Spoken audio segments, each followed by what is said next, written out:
All right, Andre, great to spend some time with you today. Thanks for joining me, and it's been wonderful to work with you and your team on this really important search for the school. Want to hear a little bit about the school and what you're hoping for, but first, just want to get to know you a bit and have you tell folks who might not know much about your background, what your background is, and what drew you to Mary McDowell.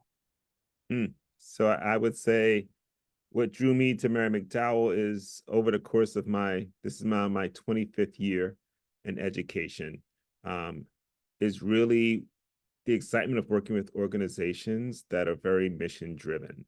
I started off my career as a New York City teaching fellow. The mission of that organization in terms of getting um, really bright, excited, energetic young teachers into hard to staff schools in order to make a difference in that way was exciting to me. And that's why I got involved in education in the first place, a real focus on giving back. Once I left the public school system, I had the opportunity. This is now my third independent private school. Um, Having the ability to work in an independent school where the focus is really the opportunity to do what is best to serve the students that you have in front of you. Um, I've this is now my third independent school, three very mission focused schools. I started off at George Jackson Academy, really focused on meeting the needs of middle school boys in hard to, really tough economic situations. And so giving them the tools to being able to go on to, boarding school, other independent day schools, giving them the opportunities that they would not have otherwise. Um, then moving on to Poly Prep Country Day School, where the focus was really on at that time, really figuring out ways to make the community as diverse as possible, um, taking the curriculum and revamping that to meet the needs of a diverse population, faculty wise, building a program. So all of those things excited me. And what led me to Mary McDowell Friends School was a deep rooted understanding of the mission to serve students with learning disabilities, um, and giving them the tools that they need to succeed. And at the same time, lead a school that at the time was really focused on striving to be anti-racist. And so for me, coming into a space like this that's, is deeply rooted in the Quaker values. You can feel that when you walk into the space. And so having that as a guiding foundation, this is a school that really knows who it is and who it wants to be. And so for me, coming here, this is now my second year, being a leader of this organization, like it drives me, to work hard for them every day. No, that's wonderful. And you've already given a little bit of a preview of the school, and maybe we can just start there or expound upon that. Um, Mhm. I find it wonderful and fascinating. Here's a school that is rooted in Quaker values and is serving students with learning disabilities, and talk about that synergy, or how those elements of the mission complement each other, and what it's like just kind of walking the halls, or what the culture and the community are like within the buildings. Mhm.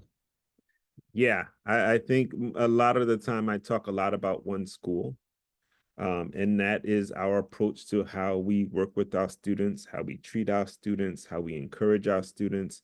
The idea, typically students um, coming into our school are constantly talked about what their weaknesses are as students.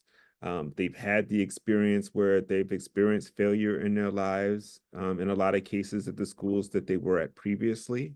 And so shifting the mindset from thinking about your weaknesses and what you don't do well to these are your strengths and this is what you do very well. That switch in approach automatically for students when they come to Mary McDowell is felt. It's felt from the approach to looking at um, our silent meetings, like reflection, um, taking the time to learn from our mistakes, understanding that failure is a part of life. So, how do we give you the tools to manage so that you can do a better job on that next thing that you're doing? I think the other part that really sets this school apart is the work that it does in teaching kids to be advocates for themselves, and becoming leaders of this world. And all of that is very Quaker, you know, appreciating the gifts that someone else brings to the table, respecting, the work that your teachers are doing with you, and how much our teachers actually learn about the lives of our students in order to connect with them. I think one of the things that this school does really well is that focus on relationship and building relationships with students. And when you work with students in an LD population, I think that's the thing you think about constantly, is that if you're going to get student buy-in, that you really do believe that they can do what you're putting in front of them, and you're willing to be trained in the ways of making those connections, bringing the curriculum more to life, understanding that if you're working with a student with dyslexia, what their lives are like on a day-to-day basis.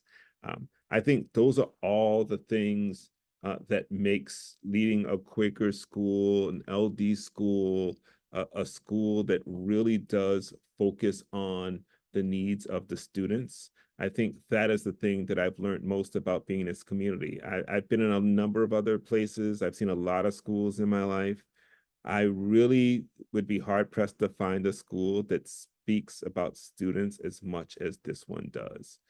From the time that teachers come in at 7:45, for instance, at upper school, their meetings to start the day are student focused.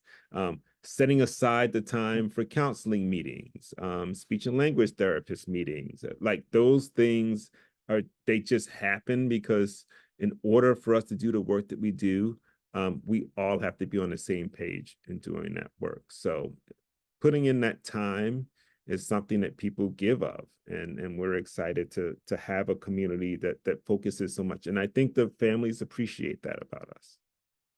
That's wonderful. Well, I think you're excited. I don't want to put words in your mouth about someone else joining your community, a Mhm, CTO to lead the technology department.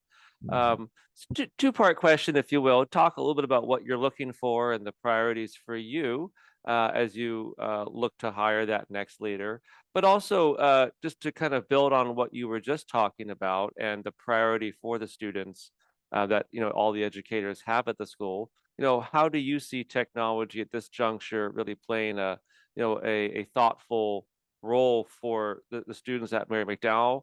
What are some elements that are important for you in a technology program that ultimately a CTO would be overseeing, leading, and trying to vision for the future? mhm. I'll take the first part of your question in terms of thinking about um, the type of role the CTO is, and how it's valued for us as a school. The CTO is a part of my senior management team, which means having a place at the table um, allows that person to be a visionary. I am in no way, shape, or form a micromanager. I really want my folks to take on the department that they lead, to provide a vision for it, and then my job is to make sure that that vision is aligned with who we are as a school, and then give the support necessary to carry that vision out. Being a part of that management team, it allows the CTO to look at the entire school from A to Z. All of the leaders that of the school are in that space, and so my hope, and one of the things that I value about that position, is someone who is able to figure out how technology and the use of technology can enhance what the folks in that space can do on the day to day. And that really also does focus on our students. As we build, uh, we're at the point where we're strategic planning.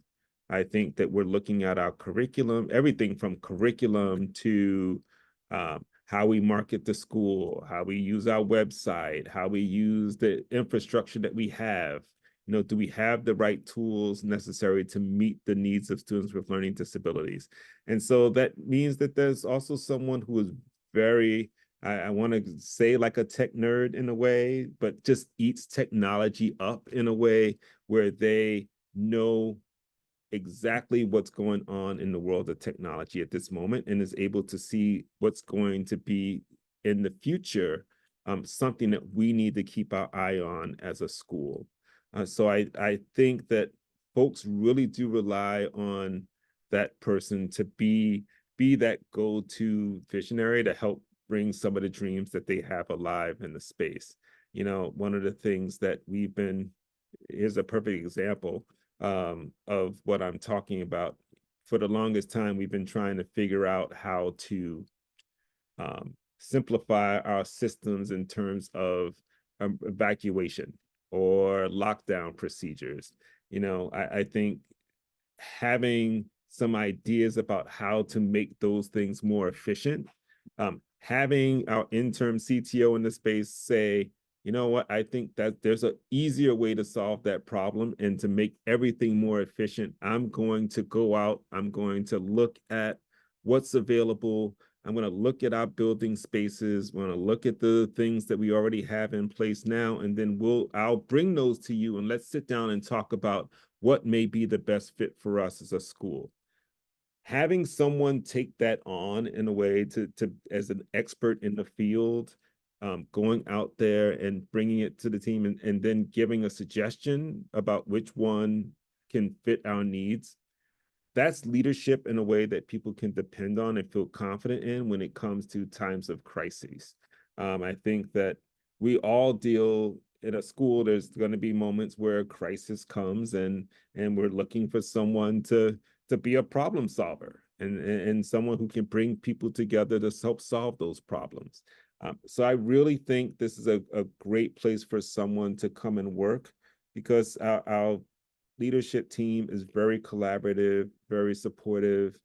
I think that we see each other as family. Like we did an amazing retreat at the beginning of the year where we played shuffleboard at the end of it, and you could tell as people were talking to each other about not only school life, but life outside of school. People really want to get to know each other as people because that allows us to connect in a way, and so I think that person coming in would really feel supportive and really feel like a part of a team. Appreciate that. Well, maybe on that last note, Mm. as a final question, tell listeners a little bit about you or just something about you that is in your background or something about you that is your passion or things that you like to do. Just the person behind the head of school desk and something to fun or interesting or just creative about your life outside of school. My life outside of school. A lot of, finding that balance between school and life, I think that's always a challenge for me. But when I do have that opportunity, I say that I'm a big avid lover of music. I think that people know that a lot of the icebreakers that I have for us as a faculty as a school stem from my love of music. So I might have at the icebreaker for the beginning of the year to share a song that's reminds you of your childhood or an artist that really made an impact on who you are. So music is big for me. Um, Big sports guy. I love my Mets. I love my Giants. I love my Lakers. So in the morning, if I seem down, it could be because the Mets lost a big game last night, so I may need a little pick me up. But I'm big into sports.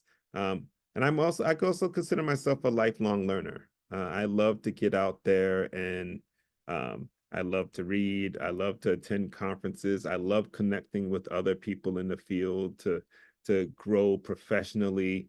And so I always encourage my folks to do that as well. I think that the thing that other people out there like about me. I'm extremely patient. I'm not one of those people who always feels like I need to solve a problem right away.